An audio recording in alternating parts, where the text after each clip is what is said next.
Sa mga balita naman po sa labas ng bansa, muling nagbagsak ng 600 balloon na may kargang basura ang North Korea sa iba't ibang lugar sa South Korea. Kabilang sa narecover ng mga otoridad ang mga upos ng sigarilyo, plastic waste at iba pang basura na nakasasama sa kalusugan. Naglabas ng emergency advisory ang South Korean military sakop ng mga probinsya sa North Gyeongsang at Gangwon na iwasang lumapit o kolektahin ang nasabing mga basura.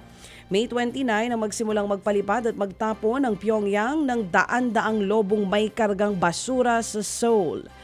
Mariing kinundi na ni US Secretary of State Lloyd Austin at South Korean Defense Minister Shin Won-sik ang patuloy na ginagawang hakbang ng NOCOR sa isinagawang Shangri-La Dialogue sa Singapore. 3 naman ang sugatan matapos ang masunog ang isang oil refinery sa Komi Republic sa Russia. Aabot sa 74 na bumbero ang nagtulong-tulong na maapula ang sunog o nasusunog na oil facility. Nangyari nga ang sunog habang isinasagawa ang technical routine ng kumpanya. Matatanda ang maraming oil company ng Russia ang nasunog matapos ang sunod-sunod na drone attack ng Ukraine. Sa gitna pa rin ng matinding init, dagok na rin sa maraming residente sa New Delhi sa India ang kakulangan ng tubig.